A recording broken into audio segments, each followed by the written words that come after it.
Magandang oras mga kababayan, mga ka-Golden Boy. Kagabi lamang ay mayroong nangyayari pala sa pulong o press briefing sana ni Donald Trump. Kasabay noon ang kanilang pananghalian o dinner at the White House. At nakapagtataka paano nakakapasok itong assassin. Yan ang pinagtataka ngayon ng lahat ng tao kung bakit nakapasok, kasi napaka-stricto. Lahat ng kwarto doon ay inaano daw yun eh.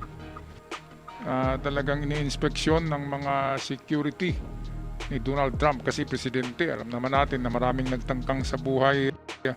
Marami ang nagtangka, hindi lang marami. Iran. Ang Iran ang numero unong naghahanap ng mga assassin na nadyan mismo nakatira sa Amerika at mga American citizen para hindi ito hinalaan. Kaya nga malayang nakapag-check-in sa hotel dahil isang Amerikano. Katulad din ito nung unang assassin, di ba? Pangalawang assassin, lahat Amerikano, pero ang nasa likod niyan ay yung Ayatollah Khamenei na nadidbol na. Kaya nung buhay pa si Ayatollah Khamenei, sabi niya na the next bullet won't miss. So ito sana yung next bullet eh. Nag-miss kagad eh. Pero kung nakapasok yun sa ballroom mismo, doon sa loob ng binyo, kung nakapasok yun, ang dami-daming madadamay, mga kababayan. Kaya meron tayong balita dito, presko galing sa Fox News Channel, atin panoorin. Kevin and Alicia, it is. I spoke to two law enforcement sources briefed on this evolving investigation. Kevin and Alicia, it is. I spoke to two law enforcement sources briefed on this evolving investigation. The suspect's name is Cole Allen, 31 years old. He's from Torrance, California, Southern California. We know that the FBI going through his apartment right now. We're told that he may have been a guest at the hotel. That's been reported as well. Working to get a little bit more details there, but that is a picture that you see on the screen next to me of Cole Allen, per two senior law enforcement sources. Kamukha ni Steph Curry, mistiso, Amerikano. Sigurado ang ama nito ay negro at Amerikana ang ina nito dahil Stephen Curry ang kanyang balat to. Ayan o, kulot na buhok. Mistiso, mulato ang tawag niyan. Ngayon, bakit nga ba ang Iran ay talagang naghahanap ng mabayaran? Malaki kasi ang bayad ng Iran diyan sa kanila. Merong mga tinatawag na website, na dark website, na doon ito nag-uusap kasi parang may incognito. Incognito yung mga pag-uusap doon, mga encrypted. Kaya maraming kabataan sa Amerika ang nakukuha nitong Iran. Katulad nung unang assassin, di ba? Yung nasa rooftop, yung natamaan si Donald Trump sa tenga.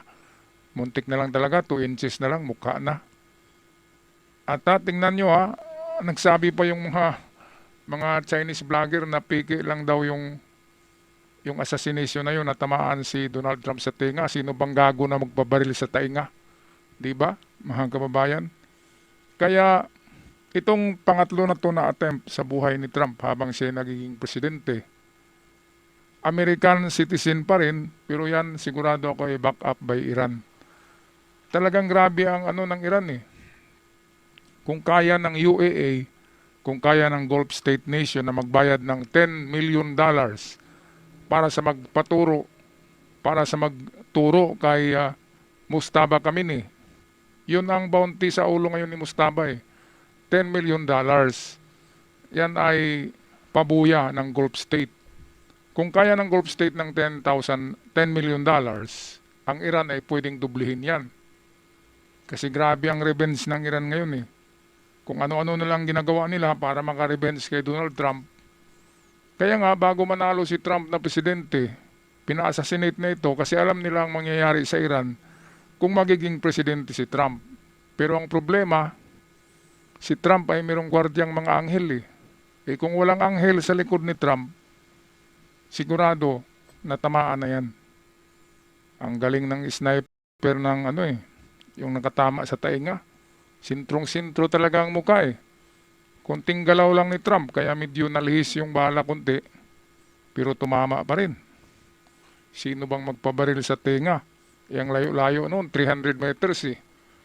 Talagang magaling na sniper yun. Kasi nakatama sa gumagalaw si Trump eh. Ngayon itong pangatlong assassin na to, nakamukha ni Steph Curry ng Golden State Warrior. Ayan oh. Ay grabe, ang bilis tumakbo. Para makalusot siya, binaril niya yung unang security ni Trump. Merong bulletproof na second level kaya hindi nakatagos yung bala. Tsaka 120 yung bilis ng takbo eh. Pero grabe ang bilis din ng security ni Trump. 3 seconds lang nang paglampas sa pangalawang tao, nabunutan kaagad siya eh. Kaya, ayan, siguro may tama to kasi natumba eh. Merong tama to siguro sa binti o sa kanyang hita. Kasi buhay pa oh. Kaya Amerikano na naman para hindi madawit ang Iran, talagang kumukuha sila ng mga American citizen na walang mga trabaho. Sigurado ito, walang trabaho to eh.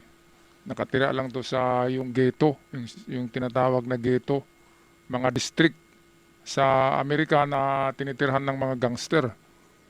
Okay, patuloy tayo sa Fox News Report. On this matter, they're going, as I said, through the apartment, through cell phones, to see who he may have spoken to see if any. On this matter, they're going, as I said, through the apartment, through cell phones, to see who he may have spoken to see if anybody was aware of this.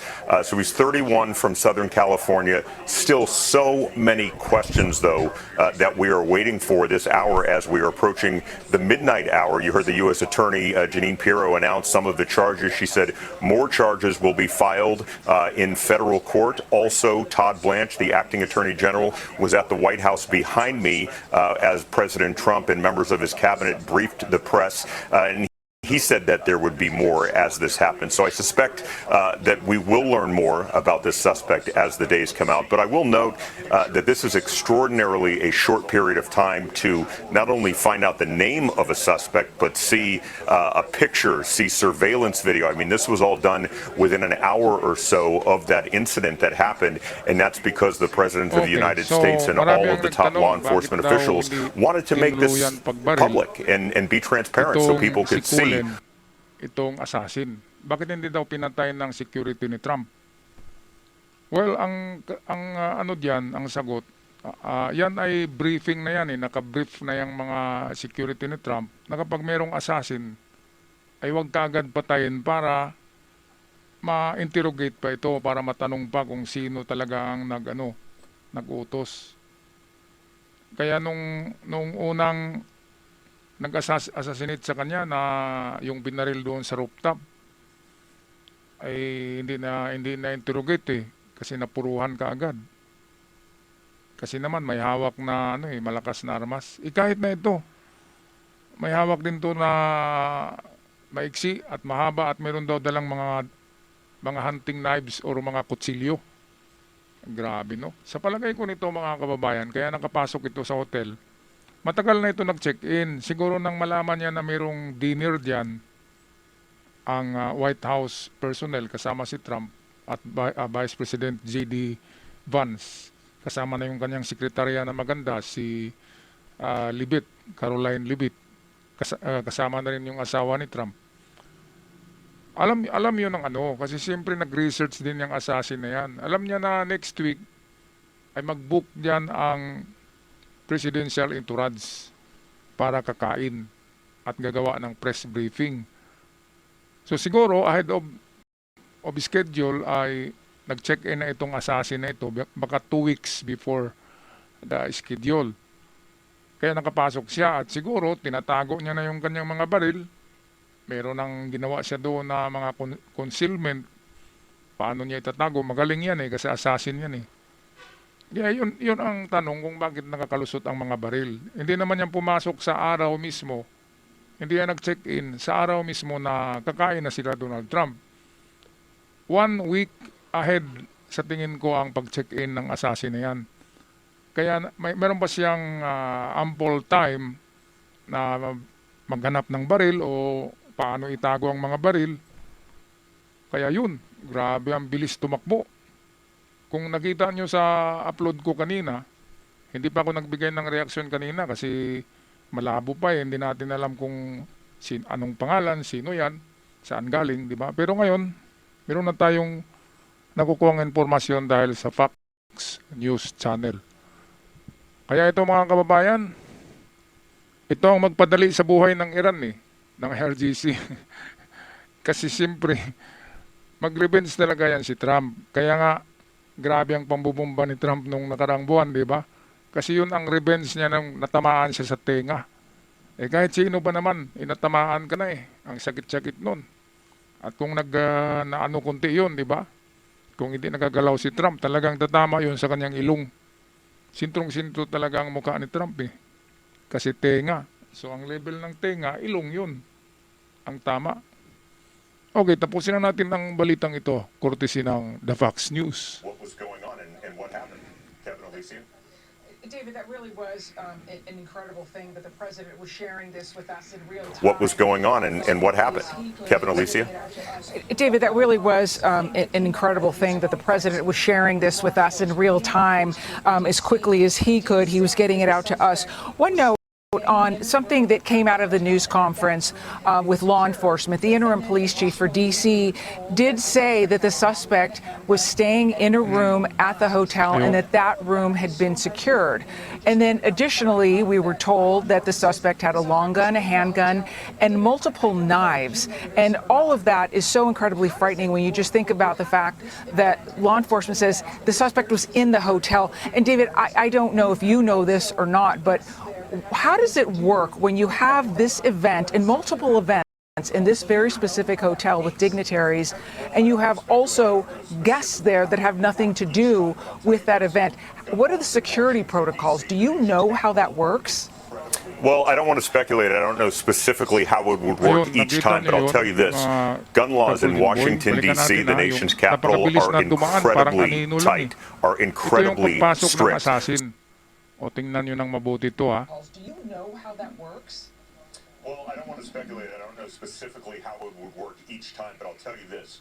Gun laws in Ito dito. Do you know how that Mga works? kababayan, tingnan Well, nyo ha. I don't want meron to speculate. I biglang don't know dyan na specifically parang how it would work active. each time, but I'll tell you this. Baka Gun magtanong laws kayo, in bakit blurred ang CCTV? Amerika yan eh. Magaganda yung CCTV.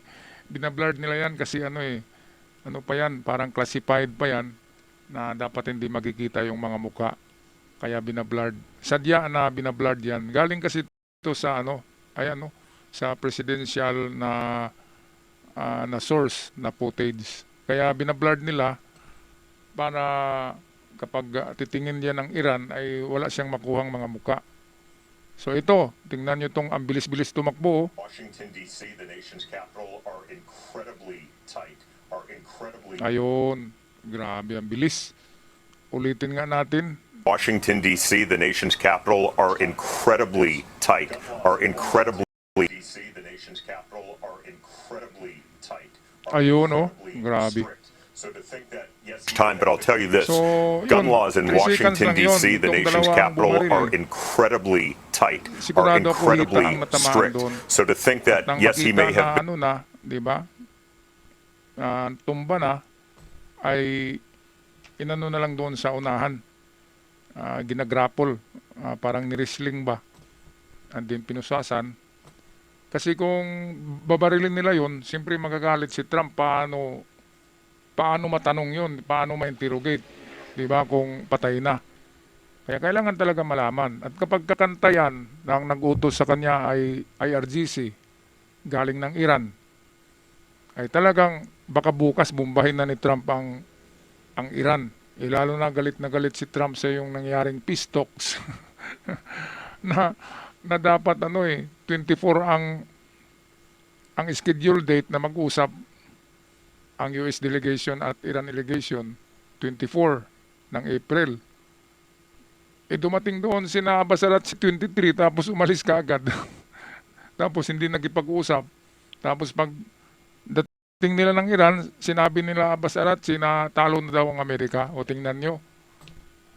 Hindi daw nagkasundo. Paano magkasundo? Hindi nila hinintay ang delegation ng Amerika.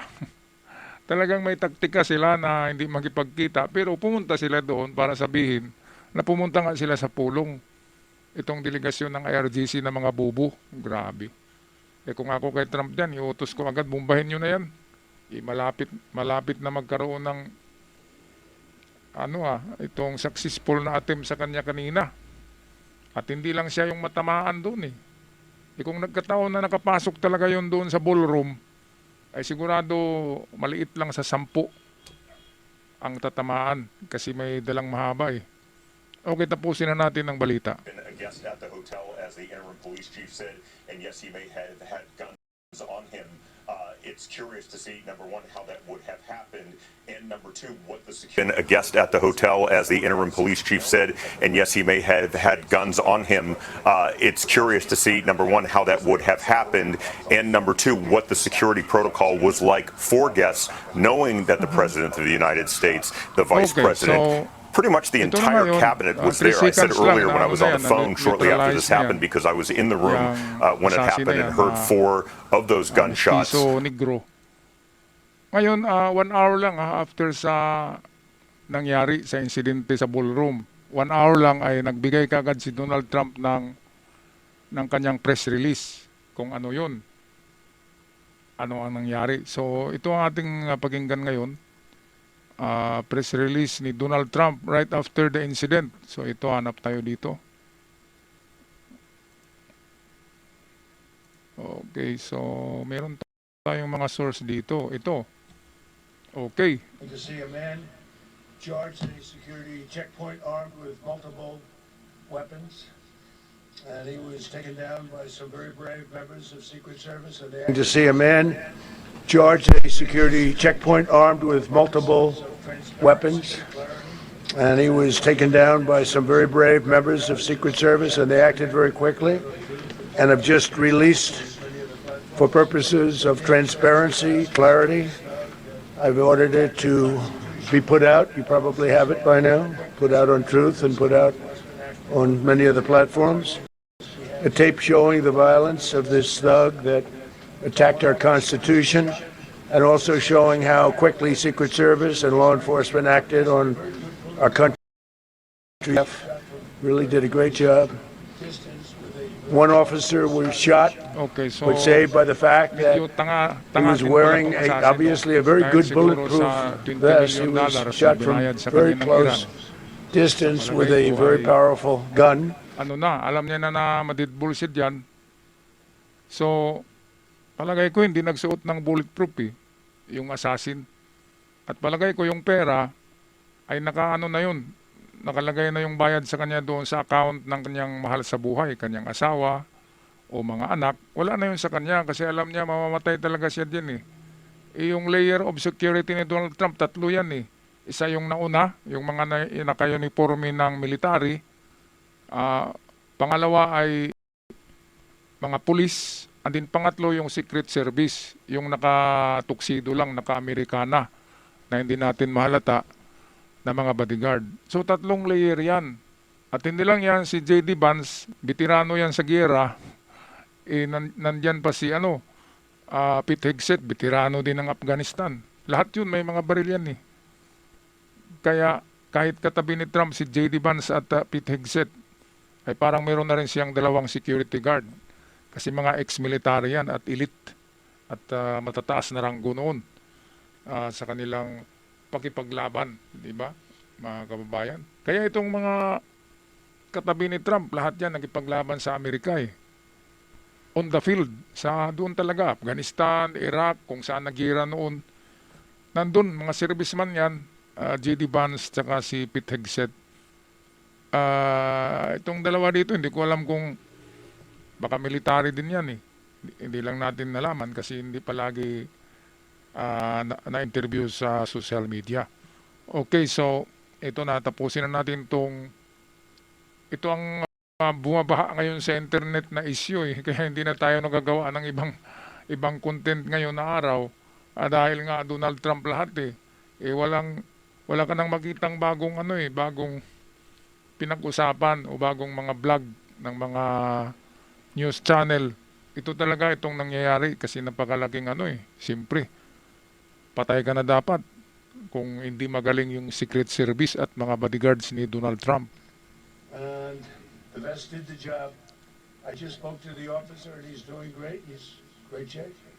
He is has very high spirits, and we told him. And